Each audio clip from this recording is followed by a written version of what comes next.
रामकृष्ण हरी मंडळी सर्वच जण ज्या गोष्टीची आतुरतेने वाट पाहत आहे तो दिवस आता जवळच आलेला आहे. पंढरपूरचा विठोबा हा अवघ्या महाराष्ट्राचे दैवत असून आषाढी एकादशीला इथे वारकऱ्यांचा मोठा मेळा भरतो. महाराष्ट्राच्या कानाकोपऱ्यातून ठिकठिकाणाहून लाखो भाविक लोक विठ्ठल नामाचा गजर करत आषाढी एकादशीला पायी चालत येतात. इलाच आषाढी वारी म्हणतात. विठ्ठलाचा नामघोष करत अनेक वारकरी पायी या ठिकाणी अगदी भक्तिभावाने येऊन पोहोचतात. चंद्रभागेत स्नान करून विठ्ठलाचं दर्शन घेतात. आषाढीला या दिवशी पंढरपुरास शेगाव येथून पूर्णब्रह्म अधिकारी श्री संत गजानन महाराजांची, आळंदीहून श्री संत ज्ञानेश्वर महाराजांची, माऊलींची आणि देहूहून तुकाराम महाराजांची, त्र्यंबकेश्वराहून निवृत्तीनाथांची आणि पैठणहून एकनाथ महाराजांची, तर उत्तर भारतातून कबीराची पालखीही येत असते. या दिवशी वारकरी संप्रदायात उपवास करण्याचे विशेष महत्त्व आहे. अगदी आपण सर्वच जण या दिवशी उपवास करत असतो. तर आषाढी एकादशीला वारकरी संप्रदाय वारी घेऊन पंढरपुरात येण्याची परंपरा 800 वर्षांपेक्षाही अधिक काळापासून सुरू असल्याचं सांगण्यात येतं. आषाढी एकादशीच्या व्रतामध्ये सर्व देवतांचे तेज एकवटलेले असते असा समज आहे.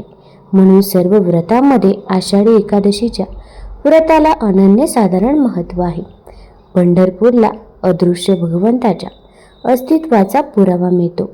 तसेच वैकुंठ भूमीच्या आधीपासूनच पंढरपूर अस्तित्वात आले असा लोकांचा समज आहे. म्हणूनच पृथ्वीवरील सर्वात पुरातन अशा तीर्थक्षेत्राचा पंढरपूर असा उल्लेख केला गेला आहे. पंढरपूरचे विठ्ठल रुक्मिणी म्हणजे आपले मायबापच. तर आता पंढरपूरच्या वारीला जाण्याची प्रत्येकाचीच इच्छा असते आणि प्रत्येकजण आतुर देखील असतो. तर आज मी तुम्हाला आषाढी एकादशीच्या या पंढरपूरच्या वारीचे वेळापत्रक सांगणार आहे. तसेच रिंगण कुठे कुठे होणार आहे हे देखील सांगणार आहे. त्यामुळे व्हिडिओ स्किप न करता शेवटपर्यंत जरूर बघा. चॅनलवरती नवीन असाल तर चॅनल लाईक करा आणि सबस्क्राईब देखील करा.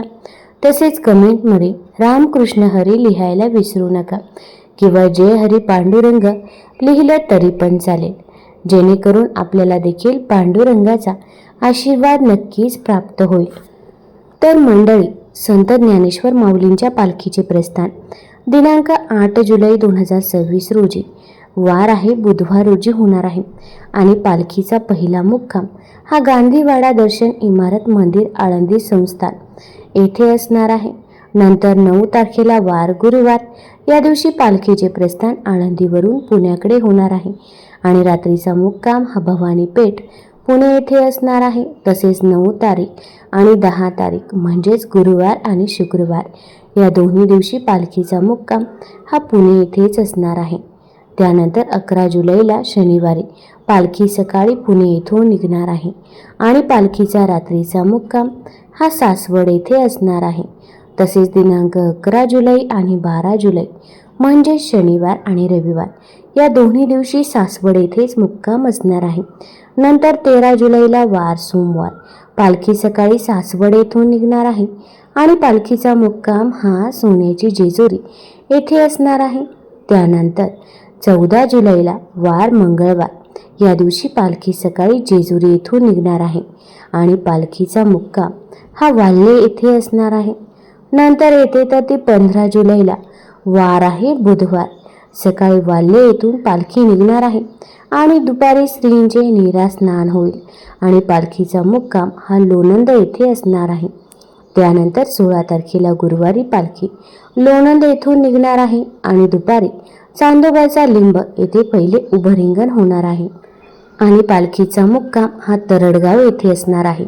त्यानंतर येते ती 17 तारीख 17 जुलैला वार शुक्रवारी पालखी सकाळी तरडगाव येथून निघणार आहे आणि पालखीचा मुक्काम हा फलटण येथे असणार आहे. त्यानंतर दिनांक 18 जुलै वार शनिवार पालखी सकाळी पलटणवरून निघणार आहे आणि पालखीचा मुक्काम हा बरड येथे असणार आहे. नंतर येते तर ती म्हणजे 19 तारीख वार आहे रविवार, तर सकाळी पालखी ही बरड येथून निघणार आहे आणि पालखीचा मुक्काम हा नातेपुते या गावामध्ये असणार आहे. त्यानंतर दिनांक 20 जुलै वार आहे सोमवार. पालखी सकाळी नातेपुते येथून निघणार आहे.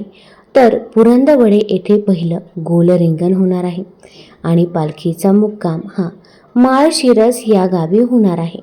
त्यानंतर 21 जुलैला वार आहे मंगळवार. पालखी सकाळी माळशिरस येथून निघणार आहे आणि कुरुस फाटा येथे दुसरं रिंगण होणार आहे आणि पालखीचा मुक्काम हा वेळापूर येथे असणार आहे. तर त्यानंतर येथे दिनांक 22 जुलै रोजी पालखी सकाळी वेळापूर येथून निघणार आहे आणि ठाकूरबुवांची समाधी येथे तिसरे गोल रिंगण होणार आहे. नंतर वाडी कुरुली येथे संत सोपानदेव भेट होईल आणि पालखीचा मुक्काम हा भंडी शेगाव येथे असणार आहे. आता इथे बंधू भेट होते असंही म्हणतात. त्यानंतर 23 जुलै 2026 रोजी वार आहे गुरुवार. मंडी शेगाव येथून निघणार आहे. नंतर बाजीरावची विहीर येथे दुसरं उभं रिंगण होणार आहे आणि पालखीचा मुक्काम हा वाखरी येथे असणार आहे. त्यानंतर दिनांक 14 जुलै वार शुक्रवार पादुकाजवळ आरती व उभे रिंगण होईल आणि पालखी फायनली पंढरपूरमध्ये पोहोचणार आहे. सुमारे 17 दिवस हा पायी प्रवास होणार आहे. यामध्ये 4 गोल रिंगण आणि 3 उभे रिंगण असणार आहे. एकंदरीत सांगायचं झालं तर 8 जुलै ते 24 जुलै हे वेळापत्रक असणार आहे. 8 जुलै आळंदी, 9 ते 10 जुलै पुणे, 11 जुलै सासवड, 13 जुलै जेजुरी, 14 जुलै वाल्हे, 15 जुलै लोणंद, 16 जुलै तरडगाव, 17 जुलै फलटण, 18 जुलै बरड, 19 जुलै नातेपुते, 20 जुलैला माळशिरस, 21 जुलै वेळापूर, 22 जुलै भेंडी शेगाव, 23 जुलै वाखरी आणि 24 जुलैला पंढरपूरला आगमन होणार आहे. तुम्हाला जर ही माहिती आवडली असेल तर चॅनल लाईक करा, सबस्क्राईब करा आणि आपल्या प्रियजनांसोबत जरूर शेअर करा. धन्यवाद.